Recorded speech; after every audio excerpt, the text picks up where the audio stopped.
हरे कृष्णा भक्तों, आज की वीडियो में हम आलोचना करेंगे भगवान के बारे में कि भगवान असल में कौन है, भगवान की विशालता, भगवान की महानता, इस सब के बारे में। एक श्लोक है, नित्यो नित्यानम चेतनेश चेतनानम। ये जो नित्य बार बार बोला जा रहा है, ये भगवान के बारे में बोला जा रहा है कि भगवान नित्य है और आप, मैं, हम सभी जीवात्मा, हम भी नित्य हैं। पर ये नित्य का मतलब होता है जिसकी कभी अंत नहीं होती, विनाश नहीं होती। आप गीता में पाओगे कि वहां पे आत्मा के बारे में बोला गया है, आत्मा की सृष्टि या विनाश नहीं होती। इस आत्मा को अग्नि से जलाया नहीं जा सकता, पानी में डुबोया नहीं जा सकता, ऐसे कि शस्त्र से छीनने भी नहीं किया जा सकता। आत्मा जब एक देह पुरानी हो जाती है, एक देह को त्याग कर दूसरे देह में प्रवेश कर जाती है, आत्मा की विनाश नहीं होती। ये आत्मा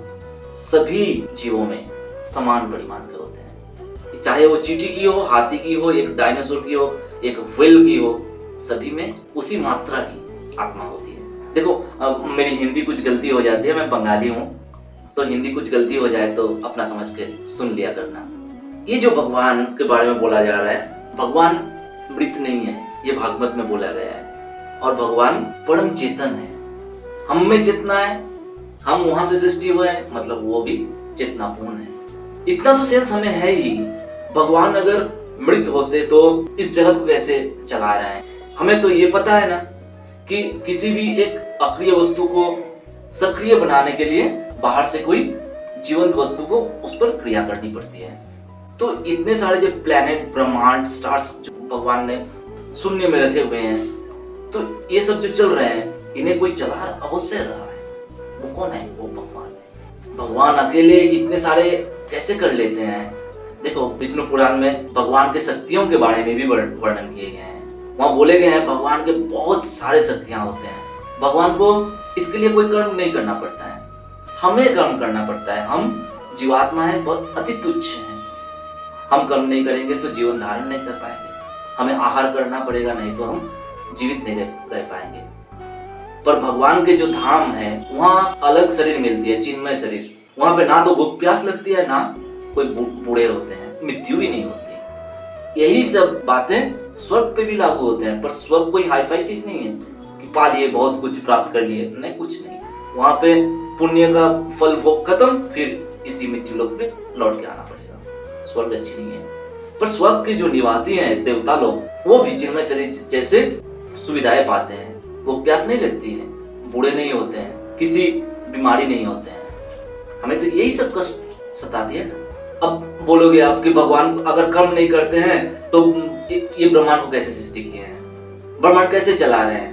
देखो भगवान की जो शक्तियां होती है वो स्वचालित होती है। आप एक उदाहरण देखो, आप बहुत सारे चित्रकार को देखे हैं।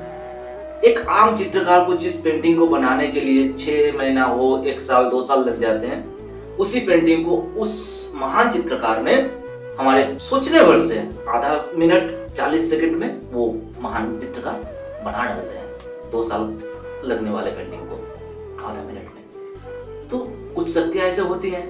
हम में शक्ति नहीं है, मतलब कि नहीं है, कहीं पे भी है।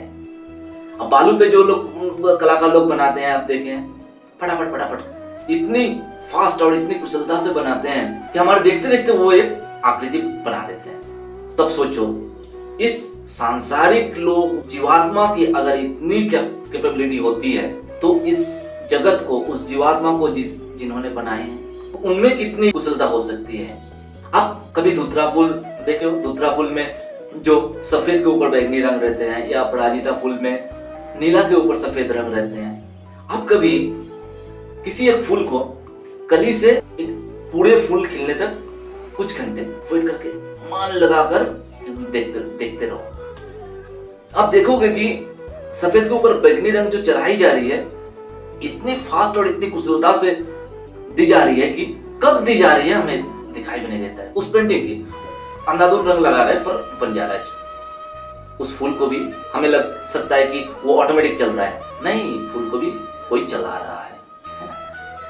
फिर सवाल कर सकते हो कि भगवान अगर इस जगत के कण कण में भगवान काम कर रहे हैं, तो हमें कभी दिखता क्यों नहीं?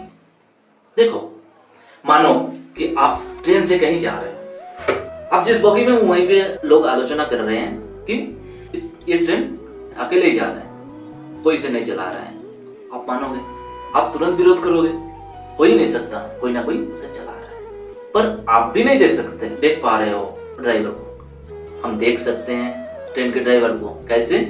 उसके लिए हमें बोगी से उतरना होगा, स्टेशन में, प्लेटफॉर्म में पैदल चल के इंजन तक जाना होगा, फिर हम अवश्य पायलट को देख सकते हैं। ठीक इसी तरह इस जगत पे हमें कुछ कारणवश भेजे गए हैं, कुछ भोगने के लिए हमें भेजे गए हैं। जब खत्म होंगे उनके धाम में, भगवान भी अलग एक कंपार्टमेंट में रहते हैं, अलग एक लोक में रहते हैं। अगर उन तक हमें पहुंचना है, हमें भी प्रयास करनी होगी और इस मृत्यु लोक रूपी इस गोलोक से बाहर जाना होगा, बाहर जाके उस धाम में जाना होगा। भगवान जिस बोगी में रहते हैं, जिस लोक में रहते हैं, उस धाम में एंट्री पाने की क्राइटेरिया पहले फुलफिल करना होगा। वो गीता में वर्णन किए गए हैं कैसे वो क्राइटेरिया होते हैं। आप भी भगवान को देख सकते हो, मैं भी देख सकता हूँ। कोशिश, इसीलिए दोस्तों कोशिश जारी रखो, हौसला ना हारो, भगवान मिलते हैं। कितनों को मिले हैं, पढ़े हो ना?